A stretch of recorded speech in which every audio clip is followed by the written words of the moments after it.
সাইয়েদনা ঈসা আলাইহিস সালাম দাজ্জালকে হত্যা করার জন্য ফিলিস্তিনের দামেস্কের জামে মসজিদের সবচেয়ে বড় মিনারার পাশে দুইজন ফেরেশতার পাখার উপরে ভর করে জমিনে নেমে আসবেন। এই জায়গাটা অনেক গুরুত্বপূর্ণ জায়গা। আল্লাহ বলেছেন বারাকনা হাওলা, এই পুরো এলাকাটাকে আমি বরকত দিয়ে ছেয়ে দিয়েছি। পড়েন আল্লাহু আকবার। আবার এই জায়গায় বিশাল একটা যুদ্ধ হবে। ফিলিস্তিনের একটা শহর আছে আল গৌতা, এই গৌতা শহরে মুসলমানদের কেন্দ্রবিন্দু হবে। কিয়ামতের আগ দিয়ে যা যা ঘটবে সব এই ফিলিস্তিনে ঘটবে। এই জন্য তিন আর জাইতুনের কসম কাটার মধ্য দিয়ে ফিলিস্তিনের কসম কেটেছে কে? এই ফিলিস্তিনের বাইতুল হাম, যেটাকে বলে বেথেলহাম, এই বেথেলহাম সিটিতে ঈসা আলাইহিস সালামের জন্ম। সুবহানাল্লাহ পড়েন। মনে থাকবে কোন শহরে? বেথেলহাম। বেথেলহাম শহরে ঈসা আলাইহিস সালামের জন্ম। তার মানে আল্লাহ ঈসা নবীর জন্মস্থানের কসম কাটলেন। এরপরে আল্লাহ বললেন ওয়াতুরে সিনিন, তুর পাহাড়ের কসম, সিনাই পর্বতের কসম। তুর পাহাড় হলো মিশরে, মিশর হলো মূসা আলাইহিস সালামের জন্মস্থান। আর ওয়াহাদাল বালাদিল আমিন, এই নিরাপদ শহরের কসম, মানে মক্কাতুল মুকাররমার কসম। মক্কা মুকাররমা কার জন্মস্থান? জোরে বলেন, আরো জোরে বলেন। বিশ্বনবীর জন্মস্থান। তিনজন বড় বড় পয়গাম্বর যেই তিন দেশে এসেছে, আল্লাহ তিনটা দেশের কসম কাটলেন। তিনটা বড় বড় শরীয়তের ধারক বাহক এই তিনজন নবী, উলুল আজমি মিনার রাসূল।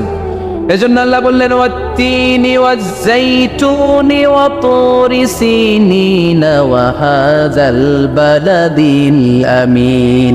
তিন আর জাইতুনের কসম, মানে ফিলিস্তিনের কসম। ওয়াতুরে সিনিন, তুর পাহাড়ের কসম, মিশরের সবচাইতে উঁচু পাহাড়, যে পাহাড়ের চূড়ার উপরে উঠে সাইয়েদনা মূসা আলাইহিস সালাম সরাসরি আল্লাহর সাথে কথা বলেছেন।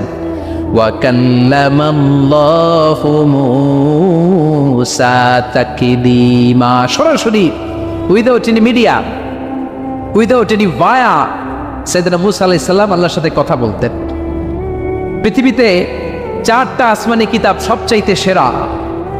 এক হচ্ছে তাওরাত, দ্বিতীয়ত জাবুর, তৃতীয়ত ইনজিল, চতুর্থত কোরআন। তাওরাত আল্লাহ নাজিল করেছেন সাইয়েদনা মূসা আলাইহিস সালামের উপর, জাবুর নাজিল করেছেন দাউদ আলাইহিস সালামের উপর, ইনজিল নাজিল করেছেন ঈসা আলাইহিস সালামের উপর, আর বিশ্বনবীর উপর নাজিল করেছেন কোরআন। ঠিক কিনা? এই তাওরাতকে রব্বুল আলামিন স্বয়ং নিজ হাতে লিখে কাঠের ফলকের মধ্যে, তক্তার মধ্যে লিখে সাইয়েদনা মূসা আলাইহিস সালামকে দিয়েছে।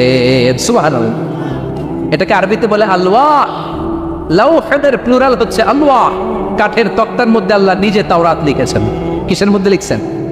কথা বলেন, শুনতেছেন? মনোযোগ আছে? কাঠের তক্তার মধ্যে তাওরাত লিখলেন। লিখে মূসা আলাইহিস সালামকে বললেন, মূসা ফিহি বুরহান, ফিহি হুদা, ফিহি হিদায়া। এই হচ্ছে তাওরাত কিতাব, আমি নিজ হাতে লিখে দিয়েছি। এর মধ্যে হেদায়েত আছে, এর মধ্যে বরকত আছে, এর মধ্যে বুরহান আছে, দলিল আছে। যাও এই কাঠের তক্তার মধ্যে লেখা তাওরাত কিতাবকে নিয়ে যাও, বনি ইসরাইলের কাছে এই তাওরাত কিতাবের দাওয়াত দাও। সাইয়েদনা মূসা আলাইহিস সালাম ছিলেন এক শক্তিশালী নবী। উনি ভাবলেন অল্প কয়েকটা তক্তা, কাউকে ডাকার দরকার নাই, আমার ভাই হারুন রে লাগবে না, আমি যথেষ্ট। আমার ভাই হারুন রে কষ্ট করে পাহাড়ের উপরে টেনে আনার দরকার নাই, 3-4টা তক্তা আমি নিজেই নিতে পারবো, নিজেই নিতে পারবো মনে করে সাইয়েদনা মূসা আলাইহিস সালাম আল্লাহর লেখা তক্তার উপরে যে তাওরাতের ফলক, এই ফলক ধরে টান দিয়েছে উঠানোর জন্য। আল্লাহ যেহেতু কিতাব দিয়েছে নিয়ে যায়, কিন্তু কি আজীব তামাশা, তক্তা ধরে কাঁধে তুলবে তো দূরের কথা, নাড়াতেই পারে না। সুবহানাল্লাহ, আসতে বলেন। নাড়াতেই পারেন। ওনার এত শক্তি, উনি এক থাপ্পড় মেরে ফেরাউনের বাবুর্চিকে ওই জায়গার মধ্যে দুনিয়া থেকে বিদায় করেছিলেন। এক ধাক্কা মারলে 10 জন 10 হাত দূরে যেয়ে পড়তো। উনি রেগে গেলে ওনার মাথার চুলগুলো টুপি আর পাগড়ি ভেদ করে উপরের দিকে এরকম খাড়া হয়ে দাঁড়িয়ে যেত। স্বয়ং মালাকুল মাউতকে থাপ্পড় মেরে চোখ কানা করে দিয়েছিলেন। এর কারণ মালাকুল মাউত মানুষের সূরাতে আসছিল, আর অনুমতি নেয় নাই। ঘরের মধ্যে ঢুকার আগে অনুমতির দরকার আছে না নাই? কি সুন্দর ইসলাম! হোয়াট এ প্রাইভেসি ইন ইসলাম! কত সুন্দর প্রাইভেসি ইসলাম আমাদেরকে শিখিয়েছে। আপনি ঘরে ঢুকবেন, অনুমতি নিয়ে ঢুকবেন। কার কথা? এক সাহাবী বললেন, নবী আমার ঘরে 2 ঘর। কয়টা? 2টা মাত্র রুম। এক রুমে থাকি আমি, আর এক রুমে থাকে আমার আম্মা জান। যেই আম্মা জানের বুকের দুধ খেয়ে আমি 10 মাস পেটের ভেতরে ছিলাম, 2 বছর বুকের দুধ খেয়ে বড় হলাম। আমার আম্মা জান থাকে এক রুমে, আমি থাকি আর এক রুমে। ও নবী, আমার মায়ের রুমে ঢোকার আগেও কি অনুমতি নেওয়া লাগবে নাকি? বিশ্বনবী বললেন, ও সাহাবা, আতুহিব্বু আন তারাহা উরিয়ানা, do you like to see your father naked? তুমি কি তোমার মাকে নেকেড দেখতে চাও? তুমি কি তোমার মাকে উলঙ্গ দেখতে চাও? সাহাবী বললেন, কাল্লা, কখনোই না। বিশ্বনবী বললেন, ইদান তাস্তাদিন, তোমার মাকে যদি উলঙ্গ দেখতে না চাও, তাহলে অবশ্যই অবশ্যই অবশ্যই তোমার মায়ের ঘরে ঢোকার আগে অনুমতি নিয়ে ঢুকবা। সুবহানাল্লাহ। মায়ের ঘরে ঢোকার আগে অনুমতি নিতে হবে। তাহলে ভাইয়ের ঘরে, বোনের ঘরে, ভাবির ঘরে, হ্যাঁ, ঢুকাই যাবে না। ভাবির ঘরে ঢোকা যাবে? কারো ঘরে ঢোকার আগে অনুমতি নিতে হবে। এটাকে বলে প্রাইভেসি। ইসলামী প্রাইভেসি কি গুরুত্ব দেয়? কারণ আপনি হয়তো এমন একটা সময় চলে যাবেন ঘরের ভেতরে আপনার আম্মা ওই সময় হয়তো হালকা পোশাক পরে, সিম্পল কোনো কাপড় পরে শুয়ে আছে, ঠিক কিনা? ওই পোশাকে সে আপনার সামনে আসতে চায় না। আপনি যখন নক করবেন, আপনি যখন সালাম দিবেন, পারমিশন চাইবেন, সে হয়তো ওনাকে ঢেকে চাদর পরে সুন্দর করে জামাটা পরে তারপরে আপনার সামনে আসবে। চিল্লায় বলেন ঠিক কিনা? এজন্য অনুমতি নিয়ে ঢোকা ফরজ। কারো ঘরে যখন যাবেন আগে সালাম দিবেন, 3 বার সালাম দিবেন। 3 বার সালাম দেওয়ার পরে যদি উত্তর না পাওয়া যায় চলে যাবেন। কার কথা? মানতে রাজি আছেন তো? এগুলো মানি না, এই জন্যই ঘরে অশান্তি, ফ্যামিলিতে অশান্তি। চোখের হেফাজত নাই, নজরের হেফাজত নাই। এই নজরের লাগাম যদি টেনে ধরতে পারেন, ফ্যামিলির 50% সমস্যা এমনি চলে যাবে। চিল্লা এখন ঠিক কিনা? সাইয়েদনা মূসা আলাইহিস সালামের কাছে মালাকুল মাউত, মৃত্যুর ফেরেশতা, মানুষের সূরাতে এসেছিল, অনুমতি নেয় নাই, হুট করে ঘরে ঢুকছে। ঢুইকা কয়, আনা মালাকুল মাউত, আমি মৃত্যুর ফেরেশতা, জিইতু আন আকবাদা রূহাক, আপনার রূহ কবজ করতে আসছি। মূসা আলাইহিস সালাম দেখতেছে একদম সলিমুদ্দি। মূসা নবী দেখে কি, আর সলিমুদ্দি কয় কি, আমি মালাকুল মাউত। ভেজাল আছে না নাই? সাইয়েদনা মূসা আলাইহিস সালাম দেখে দিব্যি সাধারণ মানুষ, আর সে বলে আমি তোমার রূহ কবজ করতে এসেছি। মূসা আলাইহিস সালাম রেগে গেলেন, অনেক মেজাজ ওলা নবী ছিলেন। রাগের চোটে এক থাপ্পড় দিলেন। থাপ্পড় খেয়ে মালাকুল মাউতের এক চোখ নাই। বুখারীর বর্ণনা, ফাসাক্কাহু ফাফাকু আইনা, থাপ্পড় মারলেন, চোখ শেষ। মালাকুল মাউত বাঁচার জন্য দিলেন দৌড়। এক দৌড়ে আল্লাহর আদেশে আল্লাহর আরশে চলে গেলেন। যে বলে, মাবুদ এমন নবীর কাছে পাঠিয়েছেন, আরসালতানি ইলা আবদিন লা ইউরিদুল মাউত, এমন বান্দার কাছে পাঠিয়েছে ওই বান্দা মরতে চায় না, খালি মারতে চায়। কি করতে চায়? মরতে চায় না, মারতে চায়। দেখেন কি করছে আল্লাহ। বললেন, ও মালাকুল মাউত, ভুল করছো, সালাম দাও নাই, অনুমতি নাও নাই, মানুষের সূরাতে গেছো, আর নবীও সাধারণ নবী না, মেজাজওয়ালা নবী, ঠিক কিনা? চিন্তা করে লাভ নাই, আমি কথা বলবো। সাইয়েদনা মূসাকে আল্লাহ ডেকে বললেন, ও মূসা, তুমি নাকি মরতে চাও না, খালি মারতে চাও। সাইয়েদনা মূসা বলেন, না মাবুদ, আমি তো চিনি নাই, এটা যে মালাকুল মাউত আমি তো চিনি নাই, চিনলে তো তার গায়ে আমি হাত তোলার সাহস করতাম না। আল্লাহ বললেন, ও মূসা যাও, দা'য়াদাকা আলা মাতনি সাউর, ওই যে একটা গাভী দেখা যায়, ষাঁড় দেখা যায়, ওই গরুর পিঠের উপরে তোমার ডান হাতটা রেখে দাও। সাইয়েদনা মূসা আলাইহিস সালাম গরুর পিঠের উপরে ডান হাত রাখলেন। আল্লাহ বললেন, মূসা তোমার ডান হাতের নিচে গরুর যতগুলো পশম, প্রত্যেকটা পশমের বিনিময়ে তোমার 1 বছর করে হায়াত আমি বাড়িয়ে দিলাম। মরতে যখন চাও না, মারতে যখন চাও, আরো কয়েক বছর মারো, হায়াত আমি বাড়িয়ে দিলাম। মূসা আলাইহিস সালাম বললেন, আল্লাহ সুম্মা মাযা, এই হাতের নিচে গরুর যত পশম তত আমার হায়াত বেড়ে যাবে। ধরলাম হাতের নিচে 2000 পশম, 2000 বছর হায়াত বাড়িয়ে দিলেন, কিন্তু সুম্মা মাদা, 2000 বছর পরে কি হবে, আগে ওইটা কোন, ওই জামালাটা ভাঙে আগে। আল্লাহ বললেন, মূসা সুম্মাল মাউত, তারপরে তো তোমাকে মরতেই হবে, এই পৃথিবীতে আসলেই মরতে হয়। কুল্লু নাফসিন যায়িকাতুল মাউত, এই পৃথিবীতে যারা একবার আসবে তাদেরকেই মরতে হবে, ঠিক কিনা? সাইয়েদনা মুসা আলাইহিস সালাম বললেন ফাল আনা, তাহলে আর দেরির দরকার নাই, এখনই আমাকে নিতে বলেন। সুবহানাল্লাহ। মালাকুল মাউত এসে মুসা আলাইহিস সালামের রূহ কবজ করে ফেললেন। এই মুসা আলাইহিস সালামের সাথে সরাসরি আল্লাহর কথা হতো এই তুর পাহাড়ের উপর, আর এই তুর পাহাড়ের নামে কসম কেটেছে কে? ওয়া তুরি সিনিন। আল্লাহ বললেন তিন আর জাইতুনের কসম, মানে ফিলিস্তিনের কসম। ওয়া তুরি সিনিন, তুর পাহাড়ের কসম, যেই তুর পাহাড়ের উপরে আমি তাওরাত কিতাব নাজিল করেছি। তাওরাত কিতাবটাকে কাঠের ফলকের মধ্যে লিখে বললেন মুসা নিয়ে যাও। মুসা আলাইহিস সালাম নিতে পারে না, মনে আছে? মনে আছে আপনাদের না ভুলে গেছেন?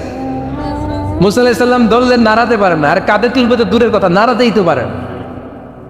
এত শক্তিশালী নবী। তাওরাতের যে আলওয়াহুত তাওরাত, তাওরাতের ফলক, এই বাণীগুলো নিয়ে বাণীবাহকের কাজ করবে, বার্তাবাহকের কাজ করবে, বনী ইসরায়েলের কাছে এই পয়গাম পৌঁছে দিবে, কিন্তু তুলতেই তো পারে না। আল্লাহরে ডেকে বলে আল্লাহ পারি না। আল্লাহ বললেন ট্রাই করো, ট্রাই এগেইন, আবার চেষ্টা কর, দেখো না পারো কিনা। হাবিল সাইয়েদনা মুসা আলাইহিস সালাম ভাবলেন এই দিক দিয়ে পারি না, ওই দিক দিয়ে ধরলে মনে হয় পারবো। এবার তক্তার ওই পাশ দিয়ে নাড়াচাড়া শুরু করছে, ওই দিক দিয়েও পারে না। এবার ভাবলেন এক কাজ করি, মাঝখান দিয়ে দেখি নাড়াতে পারি কিনা। সাইয়েদনা মুসা আলাইহিস সালাম কাঠের তক্তাগুলোর মাঝখান দিয়ে ধরলেন, টান দিলেন, কিন্তু তক্তা নড়ে, নাড়ানোই যায় না। কাঁধে তুলবে তো দূরের কথা। সাইয়েদনা মুসা আলাইহিস সালাম অপরাগ হয়ে আল্লাহর ডেকে বললেন ও মাবুদ পারি না। আল্লাহ আসলে চাচ্ছে মুসা যেন বলে পারি না। মুসা পারে না এটা শুনতে আল্লাহর বড় মনে চায়। সুবহানাল্লাহ কইবেন না? কারণ সব জায়গায় উনি পারে আর মারে। আজকে সাইয়েদনা মুসা আলাইহিস সালামের কণ্ঠে আল্লাহ শুনতে চায় আল্লাহ আমি অপারগ, আমি পারি না। সাইয়েদনা মুসা আলাইহিস সালাম বলে আল্লাহ সাইয়েদনা জিব্রাইলকে যদি বলেন আমারে যদি একটু সাহায্য করে, আমার কাঁধে তুলে দিলে আমি নিয়ে বাড়িতে যাব না। সাইয়েদনা জিব্রাইলকে একটু বলেন। আল্লাহ বললেন যাও জিব্রাইল, হেল্প আউট মুসা, মুসা আলাইহিস সালামকে সাহায্য করো। এবার সাইয়েদনা মুসা আলাইহিস সালাম ধরলেন এই দিকে, সাইয়েদনা জিব্রাইল ধরলেন এই দিকে। দুইজন মিলে তাওরাত লেখা কাঠের তক্তাগুলো উঠাতে চাইলেন, কিন্তু কি আজীব তামাশা, সাইয়েদনা জিব্রাইলও পারে না। সাইয়েদনা মুসা আলাইহিস সালাম বললেন ও ভাই জিব্রাইল চলো জায়গা চেঞ্জ করে তুমি এদিক দিয়ে ধরো, আমি ওই দিকে ধরি, আবার জোরসে টান মারো। দেশগ্রামে কয় না জোরসে টান, এইও সিস্টেমে দুইজন মিলে টানে, কিন্তু নাড়াতেই পারে না। আগে তো হাতে নিবে তারপরে কাঁধে তুলবে, দুইজনেও পারে না। গায়ে যত জোর আছে সাইয়েদনা মুসা আলাইহিস সালাম জোরসে টান দিলেন, যত জোর সব জোরকে একসাথে করে তিনি টান দিয়েছেন। টানের চোটে দেহের প্রতিটা লোমকূপ থেকে ঘাম বেরোতে শুরু করেছে। টানের চোটে রক টান খেয়ে যাচ্ছে, কোমরের রক ছিঁড়ে যাওয়ার অবস্থা, কিন্তু কাঠের ফলকগুলো নাড়ানো যায়। সাইয়েদনা মুসা আলাইহিস সালাম বললেন আল্লাহ জিব্রাইলও পারে না। জিব্রাইলের সাথে হাজার হাজার সহকারী ফেরেশতা, তাদেরকে একটু বলেন হেল্প করার জন্য। সুবহানাল্লাহ পড়েন। হাজার হাজার ফেরেশতা তুর পাহাড়ের উপর সবাই মিলে জোরে জোরে টান দেয়, জোরে জোরে টান দেয়। সবাই মিলে চেষ্টা করে তাওরাত লেখা ফলক এক প্রান্ত থেকে আরেক প্রান্ত কোনো জায়গা দিয়ে ধরে 1 ইঞ্চি নাড়াতে পারে না। এই অবস্থা দেখে আল্লাহ বললেন ঘটনা কি? আল্লাহ পারি না। সাইয়েদনা মুসা আলাইহিস সালাম কি বলে? আল্লাহ পারি না। আল্লাহ বললেন মুসা এই ফলকগুলোর এত ওজন নয়, কাঠের এই তক্তাগুলোর এত ওজন নয়, কিন্তু এই কাঠের তক্তার মধ্যে যে বাণীগুলো লেখা হয়েছে বাণীগুলো কার? এটা আমার বাণী, আমার কথা। এই জিনিসটা বোঝানোর জন্য আমি এটার ওজনকে ভারী করে দিয়েছি। এবার জিব্রাইলের সহকারী ফেরেশতা লাগবে না, জিব্রাইলের সহযোগিতা লাগবে না। তোমার গায়ে আমি যেই জোর দিয়েছি টান দিয়ে দেখো সবগুলারে কাঁধে তুলে নিতে পারবা। সাইয়েদনা মুসা আলাইহিস সালাম এবার বিসমিল্লাহ বলে সবগুলো তাওরাত লেখা কাঠের তক্তাগুলো কাঁধে নিয়ে এক দৌড়ে বাড়ি। আল্লাহু আকবার। যেই পাহাড়ের উপর এই তক্তা টানাটানির ঘটনা ঘটেছে, পাহাড়টার নাম এজন্য আল্লাহ বললেন ওয়াত্তিনি ওয়াজ্জাইতুনি ওয়া তুরি সিনিন ওয়া হাদাল বালাদিল আমিন। তিন আর জাইতুনের কসম, তুর পাহাড়ের কসম। আবার তুর পাহাড়ের মধ্যে নূরের তাজাল্লি দিয়েছে কে? فلما تجلى ربه جعله دكا وخر موسى صعقا সাইয়েদনা মুসা আলাইহিস সালাম বললেন, আল্লাহ তোমাকে দেখতে চাই। আল্লাহ বললেন, দেখতে পারবে না, পাহাড়ের দিকে তাকাও, পাহাড়ের মধ্যে নূরের তাজাল্লি দেব, যদি পাহাড় টিকে যায় তাহলে দেখতে পাবা। আল্লাহ যখন তুর পাহাড়ের উপর তাজাল্লি মেরেছেন, পাহাড় ভেঙে খান খান হয়ে যায়, সাইয়েদনা মুসা আলাইহিস সালাম বেহুশ হয়ে যায়। এই বেহুশ হওয়ার ঘটনা আর পাহাড় জ্বলে ছাই হওয়ার ঘটনা যেখানে ঘটেছে, ওই পাহাড়টার নাম জোরে বলেন। ওই তুর পাহাড়ের কসম কেটেছে কে? ওয়াতুরি, ওয়াতুরি 2285 মিটার উঁচু, অনেক উঁচু পাহাড়। আবার ইয়াজুজ মাজুজ যখন পৃথিবীতে আক্রমণ করবে, ইন্না ইয়াজুজ ওয়া মাজুজ মুফসিদুনা ফিল আরদ, তামাম জাহানে ইয়াজুজ মাজুজ যখন আক্রমণ করবে, তামাম পৃথিবীটাকে যখন লন্ডভন্ড করে দিবে, সাইয়েদনা ঈসা আলাইহিস সালাম মুমিন বান্দাদেরকে নিয়ে যেই পাহাড়ের উপর আশ্রয় নিবেন, সেটা হলো এই তুর পাহাড়। সুবহানাল্লাহ। ঈসা আলাইহিস সালাম মুমিনদেরকে নিয়ে এক পাহাড়ে চলে যাবেন এই ইয়াজুজ মাজুজের অত্যাচার থেকে বাঁচার জন্য। এদেরকে ইংরেজিতে বলে Gog Magog. If you search in Google by writing Gog and Magog, আপনি পেয়ে যাবেন ইয়াজুজ মাজুজের কাহিনী। হাত্তা ইযা ফুতিহাত ইয়াজুজ ওয়া মাজুজ ওয়া হুম মিন কুল্লি হাদাবিন ইয়ানসিলুন, লক্ষ লক্ষ ইয়াজুজ মাজুজের বাহিনী আসবে। এই ইয়াজুজ মাজুজের বাহিনীর অত্যাচার, অবিচার, অনাচার, জুলুম থেকে, মারামারি থেকে বাঁচার জন্য মুসলমানরা ঈসা আলাইহিস সালামের নেতৃত্বে যেই পাহাড়ের উপর আশ্রয় নিবেন, ওই পাহাড়ের নাম হলো তুর পাহাড়। ওই পাহাড়ের নাম কি? কোরআনে অনেকবার আল্লাহ তাআলা এই তুর পাহাড়ের কথা বলেছেন। আমি নিজে এই তুর পাহাড়ের চূড়ায় উঠেছি 2 বার। পাথরের পাহাড়, মাঝরাতে উঠতে হয়। এই তুর পাহাড়ের নিচে একটা গির্জা আছে, খ্রিস্টানদের প্রাচীনতম গির্জা, সেন্ট ক্যাথেরিনা গির্জা। এই গির্জার ভিতরে ঢুকেছিলাম দেখার জন্য। এটা পবিত্র জায়গা। মুসা আলাইহিস সালাম যখন যাচ্ছিলেন, আল্লাহ বললেন, ফাখলা'না আলাইক, ফাখলা'না আলাইকা ইন্নাকা বিল ওয়াদিল মুকাদ্দাসি তুয়া, শুজ অফ, জুতা খুলে ফেলো। মুসা জুতা খুলে ফেলো। ইন্নাকা বিল ওয়াদিল মুকাদ্দাসি তুয়া, you are in a very holy valley, very sacred valley. একটা পবিত্র উপত্যকায় তুমি এসেছো। এর চাইতে উন্নত এবং পবিত্র উপত্যকা আমি মহাবিশ্বে কোথাও সৃষ্টি করি নাই। চিল্লায় পড়েন সুবহানাল্লাহ। মাঝরাতে এই তুর পাহাড়ে উঠতে হয়, ব্যাকপ্যাক নিয়ে যেতে হয়, সেখানে পানি টানি খাবার দাবার নিয়ে ওঠা লাগে। 3-4 ঘন্টা লাগে উঠতে, নামতে আবার 3-4 ঘন্টা। সকালে 10টা-11টার পরে আর তুর পাহাড়ে থাকা যায় না, কারণ আমাদের বাংলাদেশের পাহাড়গুলো মাটির পাহাড়, তুর পাহাড় হচ্ছে পাথরের পাহাড়। পাথরের পাহাড়ে যখন সূর্যের আলো লাগে, পাথরের পাহাড় গরম হয়ে যায়। আমরা মাঝরাতে উঠতে শুরু করলাম। আমরা যখন উঠতেছি দেখলাম খ্রিস্টিয়ান কমিউনিটির একটা গ্রুপ, তারাও উঠছে, ইহুদিদের একটা গ্রুপও উঠছে, কারণ এটা 3 ধর্মের লোকদের কাছে তীর্থস্থান। এই তুর পাহাড়ের চূড়ায় ছোট্ট একটা মসজিদ আছে, 7-8 জন নামাজ পড়া যায়। খ্রিস্টানদের একটা গির্জা আছে, ইহুদিদের একটা সিনাগগ আছে। ফজরের সময় উঠলাম, পুরো সিলসিলাতুল জিবাল তুর পাহাড় দেখলাম। অবাক হলাম, এই পাহাড়ে বিশ্বনবী মেরাজের রাতে নেমে দোয়া করেছেন, ঠিক কিনা? এই পাহাড়ে ঈসা আলাইহিস সালাম মুমিনদেরকে নিয়ে ইয়াজুজ মাজুজের আক্রমণ থেকে বাঁচার জন্য আশ্রয় নেবেন। এই তুর পাহাড়ের কসম কোরআনের ভেতরে কেটেছে কে? এজন্য আল্লাহ বললেন, ওয়াত-তিনি ওয়াজ-যাইতুনি ওয়া তুরি সিনিন ওয়া হাযাল বালাদিল আমিন।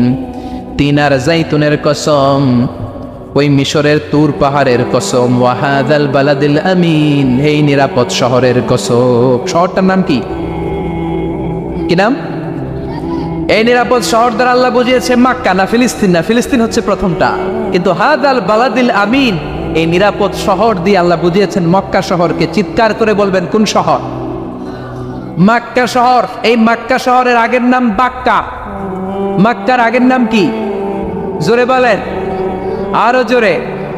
ইন্না আউওয়ালা বাইতিন উদিআ লিন-নাসি লাল্লাযী বিবাক্কাতা মুবারাকা হুদাল লিল আলামিন। নিশ্চয়ই পৃথিবীর সর্বপ্রথম ঘর যেই শহরের মধ্যে আমি আল্লাহ স্থাপন করলাম, শহরটার নাম হলো বাক্কা শহর। কি শহর? এই বাক্কা পরে চেঞ্জ হয়ে হয়েছে মক্কা। আল্লাহু আকবার। তার মানে আজকে জানলেন মক্কা শহরের আগের নাম হলো বাক্কা।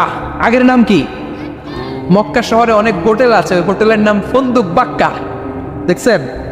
ফুন্দুক বাক্কা মানে বাক্কা হোটেল। এই বাক্কা হচ্ছে মক্কার আগের নাম, মনে থাকবে? আল্লাহ বললেন হাদাল বালাদিল আমিন, এই নিরাপদ শহরের কসম, এই শহরের চেয়ে নিরাপদ শহর পৃথিবীর মধ্যে।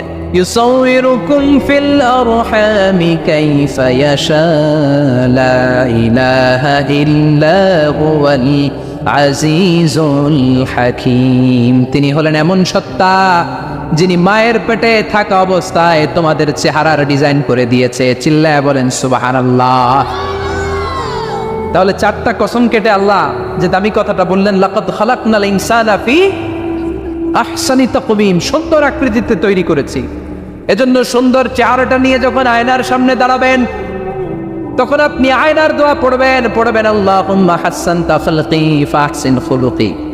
বিশ্বনবীর চেহারা সুন্দর বেশি না কম? জোরে বলেন। চাঁদের চেয়ে সুন্দর তুমি নবী আমার কামলিওয়ালা, চাঁদের চেয়ে সুন্দর তুমি নবী আমার কামলিওয়ালা, দু জাহানের বাদশাহ তুমি প্যারা নবী সাল্লাল্লাহু আলা, দু জাহানের বাদশাহ তুমি প্যারা নবী সাল্লাল্লাহু আলা, চাঁদের চেয়ে সুন্দর তুমি নবী আমার কামলিওয়ালা। সুবহানাল্লাহ। বিশ্বনবীর চেহারাটা বড় সুন্দর ছিল। এত সুন্দর চেহারার মানুষ পৃথিবীতে দ্বিতীয়টা নাই। ওই চেহারা নিয়ে বিশ্বনবী আয়নার সামনে যখন দাঁড়াতেন, উনি বলতেন আল্লাহুম্মা হাসসানতা খালকি ফাহসিন খুলুকি। এর মানে হলো, আল্লাহ আমার চেহারাটা আপনি যেমন সুন্দর করেছেন, আমার চরিত্রটাও সুন্দর করে দিয়ে। This is the attitude. এটাকে বলা হয় attitude. What a marvellous amazing attitude he belongs. বিশ্বনবীর কি সুন্দর অ্যাটিটিউড ছিল। সুন্দর চেহারা নিয়ে আয়নার সামনে দাঁড়িয়ে তিনি বলতেন, আল্লাহ আমার চেহারাটা যেমনি সুন্দর করেছ, আমার চরিত্রটাকেও সুন্দর করে দাও। আমার বাহিরটা যেমন সুন্দর, আল্লাহ আমার ভেতরটারেও সুন্দর করে দিও। পড়েন আমিন। এই আয়নার দোয়া পারেন তো? আয়নার সামনে দাঁড়ায় এই দোয়া পড়েন তো? নাকি বলেন আয়না বসাইয়া দিও কলবের ভিতর? এগুলো বলবেন? পড়েন আল্লাহুম্মা হাসসানতা খালকি ফাহসিন খুলুকি, আল্লাহুম্মা হাসসানতা খালকি ফাহসিন খুলুকি। হে আল্লাহ, সবাই বলেন হে আল্লাহ তুমি আমার চেহারাটা সুন্দর করেছো, তুমি আমার চরিত্রটাও সুন্দর করে দিও। আমিন। আর জোরে পড়েন আমিন। এই জন্য নিজে যখন আয়নার সামনে দাঁড়াবেন এটা বলবেন, আপনার স্ত্রী যখন আয়নার সামনে দাঁড়ায় তখন এইটা বলবেন, আপনার বাচ্চা যখন আয়নার সামনে দাঁড়ায় তখন এই দোয়া পড়বেন। রাজি আছেন তো? আয়নার সামনে দাঁড়িয়ে আমরা বলবো হাসসানতা খালকি, আল্লাহ তুমি আমার চেহারাটা সুন্দর করেছো। আমরা সবাই সুন্দর, আমরা সবাই সুন্দর। যার কালার কালো, কালো চামড়ার লোক, তার মধ্যে একটা সৌন্দর্য আছে না নাই? আল্লাহ বললেন এই কালো আর ধলো এগুলো তো বাইরে। ওয়াখতিলাফু আলওয়ানিকুম ওয়া আলসিনাতিকুম, তোমাদের গায়ের রঙের ভিন্নতা, ভাষার ভিন্নতা, এগুলো আল্লাহর মিরাকেল। একজন সাদা, একজন কালো, একজন ধূসর বর্ণের, এক একজনের চেহারার সাথে আরেকজনের চেহারার মিল নাই। সুবহানাল্লাহ। এটাই সৌন্দর্য। এজন্য আল্লাহ বললেন লাকাদ খালাকনাল ইনসানা ফি আহসানি তাকওয়িম, আমি গোটা মানব জাতিকে চমৎকার একটা স্টাইল দিয়ে তৈরি করেছি। এই স্টাইলের সাথে পৃথিবীর কোনো প্রাণীর কোনো মিল থাকে না। সুবহানাল্লাহ। কি অসাধারণ আমাদের কাঠামো। আপনি যদি হিউম্যান ব্রেইন নিয়ে চিন্তা করেন, আমাদের ব্রেইনের ক্যাপাসিটি কিন্তু অনেক বেশি। এই পৃথিবীতে সবচেয়ে পাওয়ারফুল যে কম্পিউটার আবিষ্কার করা হয়েছে এটার নাম Cray-1 super computer. United states of আমেরিকাতে যারা মিলিটারি বেসে জব করে, তাদের ম্যাথমেটিক্যাল ইকুয়েশন ড্র করার জন্য, সলিউশন করার জন্য এই Cray-1 সুপার কম্পিউটার তারা ইউজ করে। বিজ্ঞানীরা হিউম্যান ব্রেইনের ক্যাপাসিটির সাথে ওই Cray-1 সুপার কম্পিউটারের তুলনা করেছে। তারা তুলনা করে দেখেছে Cray-1 সুপার কম্পিউটারের চেয়েও আমাদের ব্রেইন শতগুণ বেশি শক্তিশালী। আমাদের হেয়ারিং সিস্টেম নিয়ে যদি আপনি গবেষণা করেন অবাক হয়ে যান। এই যে কানের মধ্যে এখানে পেঁচানো দেখা যায়, এটা কি আল্লাহ এমনি এমনি দিছে? মা খালাকতা হাদা বাতিলা, এমনি এমনি আল্লাহ কিচ্ছু দেয় নাই। এই পেঁচানো ডিজাইন না থাকলে আপনি শুনতে পেতেন না। আপনার কান দুইটা যদি কেটে কান কাটা রমজান করে দেয়, আপনি কোনো আওয়াজ শুনতে পাবেন না। এই কানের ডিজাইনগুলো, এই আঁকাবাঁকা পথগুলো আল্লাহ তাআলা দিয়েছে ইথারে ভেসে আসা সাউন্ডগুলোকে ইলেকট্রিক্যাল সিগন্যালের মাধ্যমে ভেতরে ঢুকানোর জন্য। কানের তিনটা পার্ট থাকে, একটা হচ্ছে আউটার এয়ার, একটা হচ্ছে মিডল এয়ার, তারপরে হচ্ছে ইনার এয়ার, মাঝখানে এয়ার ড্রাম থাকে। এই আউটার এয়ার থেকে, মিডল এয়ার থেকে, তারপরে ইনার এয়ারে ইলেকট্রিক্যাল সিগন্যাল দিয়ে বাতাসে ভেসে আসা এই সাউন্ডের ওয়েভগুলো, এই তরঙ্গগুলোকে ইলেকট্রিক্যাল সিগন্যাল দিয়ে ট্রান্সমিট করে ব্রেইনের হেয়ারিং নার্ভের কাছে পাঠিয়ে দেয়। এই সূক্ষ্ম কাজগুলো হতে আসলে অনেক সময় লাগে, কিন্তু 1 সেকেন্ডের মধ্যে আমি বলছি আর আপনারা সেকেন্ডে শুনছেন। চিল্লা এখন সুবহানাল্লাহ। আবার কান যেখানে রাখা দরকার আল্লাহ ওইখানে রাখলেন, চোখ দুইটা যেখানে দেয়া দরকার ওইখানে দিলেন, নাক যেখানে দেয়া দরকার ওইখানে, মুখ যেখানে দেয়া দরকার। এর চেয়ে সুন্দর করে কি আর তৈরি করা যেত? নাক এইখানে না রেখে অন্য জায়গায় সেট করলে কি বেশি সুবিধা হতো? নাক যদি পেছনে থাকতো, খাওয়ার সময় খাবারটা বাসি না ভালো এটা ঘ্রাণ নেয়ার জন্য সব সময় খাবার পেছনে নিয়ে ধরা লাগতো, ঠিক কিনা? তার মানে নাক এই জায়গায় রাখাতে সুবিধা হয়েছে না? সুবহানাল্লাহ কইবেন না? কি সুন্দর মুখটা দিলেন, হ্যাঁ, কি সুন্দর চোখ দিলেন। এই কান দিয়ে আমরা শুনি, দেখেন কানের সেটিংটা কত সুন্দর। ধরেন ফর এন এক্সাম্পল, উদাহরণস্বরূপ, এই কানটা আল্লাহ এইখানে না রেখে এই কান যদি আপনার এই বাম বগলের ভিতরে দিত, আর এই কান যদি আপনার এই বগলের নিচে দিত, তাহলে আজকে মিজানুর রহমান আজহারের ওয়াজ শোনার জন্য সবার এইভাবে বসে থাকা লাগতো 1.5 ঘন্টা। কারণ এইভাবে এখন যেভাবে আছেন এইভাবে বসে থাকলে তো কান চাপা পড়ে যেত, কথা একটাও শোনা যেত না। সুবহানাল্লাহ কইবেন না? চোখের সেটিংটা কত সুন্দর। চোখ এইখানে না রেখে যদি মাত্র 2 ইঞ্চি উপরে এইখানে দিত, সেজদা দিতে পারতেন। শীতকালে যে ফুটবল খেলেন, হেড দিতে পারতেন। হেড দিতে গেলে বল চোখের মধ্যে লাগা, চোখ শেষ। সুবহানাল্লাহ পড়েন। কি অসাধারণ অবকাঠামো! এই হিউম্যান অ্যানাটমি নিয়ে গবেষণা করলে মানুষ অবাক হয়ে যায়। দেহের ভেতরে কি সমস্ত যন্ত্রপাতি দিলেন, কিডনি দিলেন, গল ব্লাডার দিলেন, হার্ট দিলেন, লাং দিলেন। যেখানে যে অঙ্গটা রেখে দেওয়া দরকার ঠিক সেইভাবে মায়ের পেটে থাকতেই আমাদের ডিজাইন দিয়েছে কে? এতগুলো ডিজাইনের মালিক কে? 600 কোটি মানুষ যদি পৃথিবীতে থেকে থাকে তাহলে 600 কোটি ডিজাইন লাগছে না ওনার? আরো কয়শো কোটি আসবে আমরা জানি, কয়শো কোটি ডিজাইন চলে গেছে জানি। একটা ডিজাইনের সাথে আরেকটা ডিজাইনের মিল আছে? চিৎকার করে বলেন এই কারিগরটা কে? এজন্য আল্লাহ বলেন 4টা জিনিসের কসম কেটে তোমাদেরকে আমি যেটা বলবো শোনো। লাকাদ খালাকনাল ইনসানা ফি আহসানি তাকওয়িম। আমি মানুষের আকৃতিটা, মানুষের চেহারাটা বড্ড সুন্দর করে তৈরি করেছি। এত সুন্দর করে আল্লাহ তৈরি করেছেন, এর কোনো বাতিল নাই, কোনো বিকল্প নাই। চোখ যেমন হওয়া দরকার ঠিক তেমন। এই চোখ নিয়ে কত গবেষণা হয়েছে শুনলে অবাক হয়ে যাবেন। মাত্র 2 মিলিমিটার ডাইমেনশনের ছোট্ট আমাদের চোখ। এই চোখ দিয়ে আমরা অনেক কিছু দেখি। কাছের জিনিস যেমনি দেখি, দূরের জিনিসও দেখি। দূরের চাঁদ দেখি, দূরের সূর্য দেখি, দূরের মেঘমালা দেখি, ওই বিমানটাকে দেখি, আবার কাছের ছোট্ট মানুষটাকেও দেখি, ঠিক কিনা? এটার ভেতরে আল্লাহ অনেক পাওয়ারফুল মেগাপিক্সেল দিয়েছেন। এই পৃথিবীতে সবচেয়ে পাওয়ারফুল যে ক্যামেরাগুলো আবিষ্কার হয়েছে মুভি শুট করার জন্য, সেখানে যেই মেগাপিক্সেল আল্লাহ দিয়েছেন চোখের ভেতরে এর কয়েক গুণ বেশি দিয়েছেন। চিল্লায় বলেন আল্লাহু আকবার। এই চোখ দিয়ে মেডিকেল সায়েন্স বলছে human ice can identify more than 10 million colours. 1 মিলিয়নে 10 লক্ষ, 10 মিলিয়নে কত? 1 কোটি। তার মানে এই চোখ দিয়ে আমরা আমাদের এক একটা চোখ দিয়ে 1 কোটি ধরনের রং শনাক্ত করতে পারি।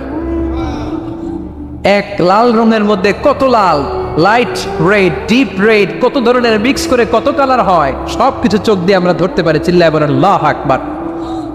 জিহ্বা দিয়ে স্বাদ নেওয়ার সুযোগ দিলেন। এই জিহ্বার পার স্কয়ার সেন্টিমিটারে টেস্ট বাড রয়েছে 184টা। সেই হিসাবে আপনার জিহ্বার উপরিভাগ দিয়ে আপনি 10,000-এরও বেশি ধরনের খাদ্যের স্বাদ আস্বাদন করতে পারেন। চিৎকার করে পড়েন আল্লাহু আকবার। এক একটা অঙ্গ নিয়ে যদি আপনি গবেষণা করেন, কত কাজ করার সুযোগ আল্লাহ তাআলা দিয়ে দিলেন। 206টা নাকি হাড্ডির পিস রেখেছে আল্লাহ এক একটা দেহের ভিতরে। 206টা না, 206টা হাড় আছে। আমাদের প্রত্যেকের দেহের ভিতরে কয় পিস হাড্ডি? কথা কয় না? 206টা। সবচেয়ে ছোট হাড়টা আছে কানের ভেতরে। সুবহানাল্লাহ পড়েন। সবচেয়ে ছোট হাড়, এক একটা অঙ্গ কত সুন্দর এরকম বেন্ড করা যায়, হাত পা নাড়ানো যায়, এইখানে একটা টুইস্ট করা যায়, এইখানে টুইস্ট করা যায়, আবার কবজি টুইস্ট করা যায়, আবার এইখানে এক একটা আঙ্গুলে কতগুলো টুইস্ট করা যায়। সুবহানাল্লাহ কইবেন না? কত কাজ এ হাতের। এই হাত দিয়ে ঘুষি মারা যায়, হ্যাঁ, হাত দিয়ে আটার খামির বানানো যায়, হাত দিয়ে ভারী জিনিস উত্তোলন করা যায়। আবার এই হাত দিয়ে দেখেন ক্রিকেটাররা কি সুন্দর বল করে, এটা দিয়ে স্পিন বল করে, লেগ স্পিন করে, অফ স্পিন করে, পেস বল করে। এক হাতের মধ্যে কত কারসাজি। সুবহানাল্লাহ করে না? আবার বা হাতে স্পিন করে না, বল এদিকে পড়ে ওইদিকে চলে যায়, আছে না নাই? আবার এই আঙ্গুল দিয়ে কত কাজ। বাজার থেকে বাজার করে যখন বাজারের ব্যাগ যখন নিয়ে আসেন, হাতে ধরেন নাকি আঙ্গুলে ধরেন, কত কাজ। এই আঙ্গুল দিয়ে মোবাইল টিপে আমরা মোবাইল ইউজ করি, আঙ্গুল দিয়ে ল্যাপটপে আমরা টাইপ করি। ডাক্তাররা এই আঙ্গুল দিয়ে সুই ইউজ করে সূক্ষ্ম সূক্ষ্ম সার্জারির কাজগুলো করে। অবাক হয়ে যাবেন এই আঙ্গুলের কত কাজ। এই আঙ্গুল দিয়ে আবার এখন ক্রিকেটেও এরকম 2 আঙ্গুল তুললে ছক্কা, আছে না নাই? আবার 1 আঙ্গুল তুললে আউট, আবার এটা তুললে ভিক্টরি, বিজয় চিহ্ন। দেখবেন যত নেতা খেতা করে পুলিশে ধরে এটা দেখায়, আছে না নাই? এইভাবে কত ধরনের নমুনা আমরা ইউজ করি, কতভাবে হাতগুলোকে ইউজ করি, কতভাবে পা গুলোকে ইউজ করি। দেহের এই সৌন্দর্য আমাদের দান করেছে কে? লাকাদ খালাকনাল ইনসানা ফি আহসানি তাকওয়িম। আমি মানুষকে সব চাইতে সুন্দর আকৃতিতে তৈরি করেছি। সুবহানাল্লাহ পড়েন, চিল্লায় পড়েন আল্লাহু আকবার। আল্লাহ বললেন মানুষ সব চাইতে সেরা, মানুষ হলেন সব চাইতে সেরা। মানুষ যখন সেরা হয়, মানুষের চাইতে সেরা কেউ হয় না। আবার মানুষ যদি নিকৃষ্ট হয়ে যায়, মানুষের চাইতে নিকৃষ্ট কেউ হতে পারে না, ঠিক কিনা? আল্লাহ বললেন মানুষের আকৃতি আমি বড্ড চমৎকার করে বানালাম। সবচেয়ে সুন্দর আকৃতি মানুষের। সবচেয়ে সুন্দর আকৃতি কার? জোরে বলেন। সবচেয়ে বেশি মর্যাদা কার? আশরাফুল মাখলুকাত কে? আশরাফুল মাখলুকাত কে? চিল্লায়া বলেন। নাকি হাতি? রয়্যাল বেঙ্গল টাইগার শক্তিশালী না? এটা এটা তো মানুষ খেয়ে ফেলায়, তো এটাই না আশরাফুল মাখলুকাত হওয়া দরকার? হাতি সবচেয়ে শক্তিশালী না? তো এইটাই না আশরাফুল মাখলুকাত হওয়া দরকার? এগুলো কোনটাই আশরাফুল মাখলুকাত না। আশরাফুল মাখলুকাত হচ্ছে মানুষ। আশরাফুল মাখলুকাত কি? চিল্লায় বলেন আশরাফুল মাখলুকাত কে? এজন্য আল্লাহ বললেন লাকাদ খালাকনাল ইনসানা ফি আহসানি তাকওয়িম। আমি মানুষকে চমৎকার আকৃতি দিয়ে তৈরি করেছি। সুম্মা রাদাদনাহু আসফালা সাফিলিন। আবার মানুষকে আমি একেবারে নিম্নগামী করেছি। উপরে যেমনি নিয়েছি, আবার মানুষকে নিম্নগামীও করেছি। তার মানে মানুষ যদি সম্মানিত হয়, মানুষের চেয়ে বেশি সম্মানিত কেউ হতে পারে?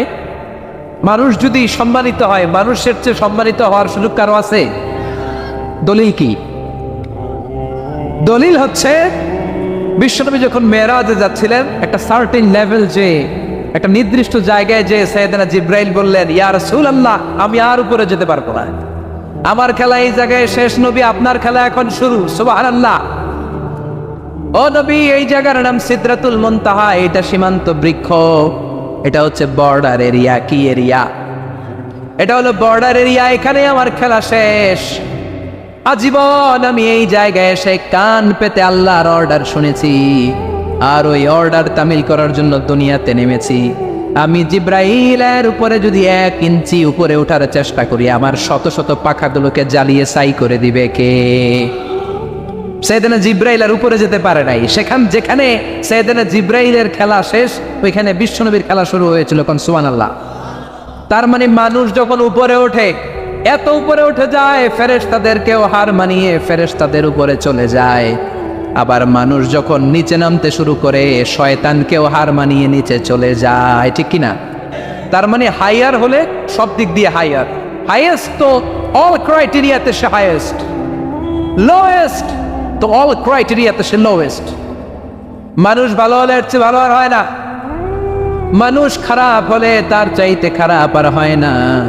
এজন্য আল্লাহ বললেন সুম্মা রাদাদনাহু আসফালা সাফিলিন। মানুষকে যেমনি আমি সুন্দর আকৃতি দিয়ে তৈরি করেছি, আবার ওই মানুষকে আমি আল্লাহ নিম্নগামী করেছি।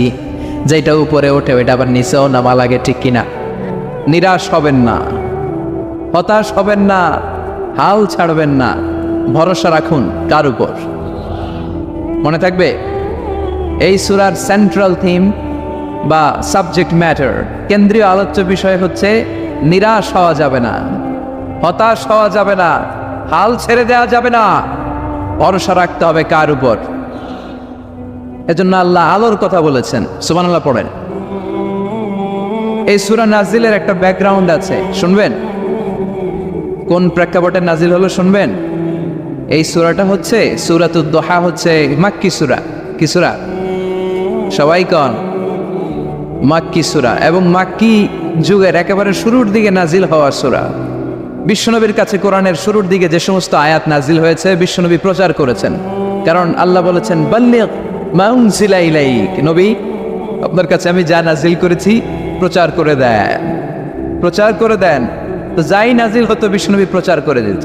হঠাৎ করে কোরআন নাজিল হওয়া বন্ধ হয়ে গেল, আর নাজিল হয় না। বিশ্বনবী started to miss the revelation, কোরআনকে খুব মিস করতে লাগলেন। কিরে, কি সুন্দর জিবরাইল আসতো, কোরআন নিয়ে, ওহী নিয়ে, আসে না কেন? নাজিল হচ্ছে না কেন?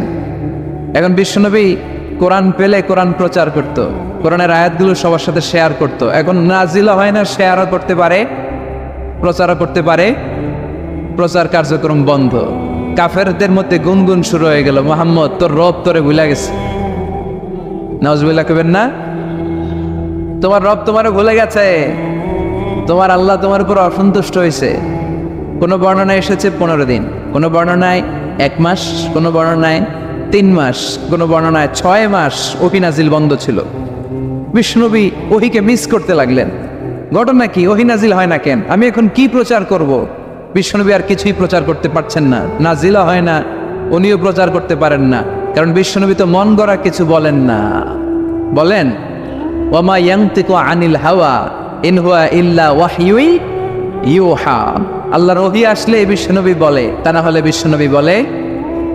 বিশ্বনবী যাই নাজিল হতো প্রচার করে দিতেন, যা ওনার উপর অবতীর্ণ হতো মানুষের সাথে শেয়ার করে দিতেন। এখন আয়াত নাজিল হয় না, বিশ্বনবীও শেয়ার করতে পারে না।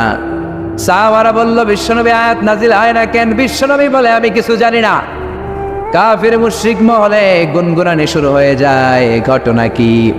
মুহাম্মদের রব মুহাম্মদ রে বুইল্লা গেছে, মুহাম্মদের রব মুহাম্মদের সাইরা দিছে, মুহাম্মদের আর পছন্দ করে না, এজন্য কোনো আয়াত নাজিল করে না। বিশ্বনবীর চাচি আবু লাহাবের স্ত্রী উম্মে জামিল বলল, মুহাম্মদ তোমার শয়তানটা বুঝি তোমার কাছে আসে না? এই শয়তান দ্বারা উদ্দেশ্য নিয়েছে জিবরিল আলাইহিস সালামকে। নাউজুবিল্লাহ পড়েন। এবার বিশ্বনবী টেনশনে পড়ে গেলেন, ঘটনা কি রে? কি ভুল আমার হয়? কি অন্যায় আমি করলাম? কি ভুল আমার হচ্ছে? কি ত্রুটি আমার, যে কারণে আল্লাহ আমারে পছন্দ করে না? 3 মাস 6 মাস হয়ে যায়, আকাশ থেকে কোনো ওহী নাজিল হয় না। কি আমি করলাম? আমার মনে হয় আমার কোনো ভুল হয়েছে, আমার কোনো ত্রুটি হয়েছে, অন্যায় হয়েছে, যে কারণে আমার আল্লাহ আমারে পছন্দ করে না। মাঝে মাঝে আমাদের জীবনে এরকম হতাশা আসে না নাই? কিরে আমি এত দোয়া করি কবুল হয় না কেন? আমার জীবনে এত দুঃখ কেন? আমার জীবনে এত কষ্ট কেন? আমার জীবনে তো ভালো কিছু হয় না, সবাই হুর হুর করে এগিয়ে যায়, কত সুন্দর ক্যারিয়ার, বিসিএস হয়ে যায়, সরকারি জব হয়ে যায়, ব্যবসায় লালে লাল, আমার তো কিছু হয় না, আমার কিচ্ছু হলো না। এরকম হতাশা আছে না নাই? এই সূরা আপনাকে শিখাতে চায়, don't be sad, don't be frustrated, don't be upset. Upset হয় না, হতাশ হয়েও না, ভরসা রাখো কার উপর? আজীবন হতাশাগ্রস্ত মানুষের জন্য এই সূরাটা একটা আলোকবর্তিকা আর মশাল হয়ে কাজ করবে। সুবহানাল্লাহ পড়েন। মোটিভেশনাল সূরা। আল্লাহু আকবার। বিশ্বনবী চিন্তায় পড়ে গেলেন, মনে হয় ভুল হয়েছে, কেন ওহী আসে না? কি আমার অপরাধ? কেন কোরআনের আয়াত নাজিল হয় না? কেন আল্লাহ ওহী পাঠায় না? বিশ্বনবী যখন চিন্তিত, বিশ্বনবী যখন হতাশ, তখন আল্লাহ নাজিল করলেন ওয়াদ-দুহা, ওয়াল-লাইলি ইযা সাজা, ওয়াদ-দুহা আলোর শপথ, ওয়াল-লাইলি ইযা সাজা আর রাতের শপথ, যখন রাতটা নিঝুম হয় আর হয় নিস্তব্ধ। সুবহানাল্লাহ কইবেন না? আল্লাহ আলোর শপথ করলেন। এজন্য হতাশ হবেন না। C the Sunlight, go out, C the nice day. কত সুন্দর দিন, কত সুন্দর আলোকোজ্জ্বল দুপুর, কত সুন্দর সকাল। সুবহানাল্লাহ পড়েন। হতাশ হবার কোনো কারণ নাই। আপনার আল্লাহ আপনার সাথে আছে না নাই? আপনি আপনারা যত ভালোবাসেন তার চেয়েও আপনারা বেশি ভালোবাসে কে? আপনার বাবা মা আপনারা যত মায়া করে তার চেয়েও আপনারা বেশি মায়া করে কে? আল্লাহ বললেন ওয়াদ-দুহা, সকালবেলার সূর্য কিরণের শপথ, ওয়াল-লাইলি ইযা সাজা আর রাত্রির শপথ, রাত্রিটা যখন নিঝুম হয় আর নিস্তব্ধ হয়। সুবহানাল্লাহ পড়েন। তাহলে আল্লাহ আলো আর অন্ধকারের শপথ বা কসম কাটলেন, ঠিক কিনা? আলো দ্বারা আল্লাহ তাআলা ওহির আগমনকে বুঝিয়েছেন, আর অন্ধকার দ্বারা ওহির অনুপস্থিতি বুঝিয়েছেন। সুবহানাল্লাহ। আল্লাহ বুঝাতে চাইলেন, নবী আমি আপনার উপর রাগ করি নাই, আমি আপনারে বলে যাই নাই যেমনটা কাফির মুশরিকের বাচ্চারা বলে, আমি আপনারে ছেড়ে দেই নাই, আমি আপনার উপর অসন্তুষ্ট হই নাই। সব সময় যদি সূর্যের আলো থাকে, রাত্রে ঘুমাইতে পারবেন? ধরেন 365 দিনই খালি আলো আর আলো, খালি সূর্যের আলো, রাত আর নাই, ভাল লাগবে? আবার সব সময় রাত, সূর্যের আলো নাই, ভাল লাগবে?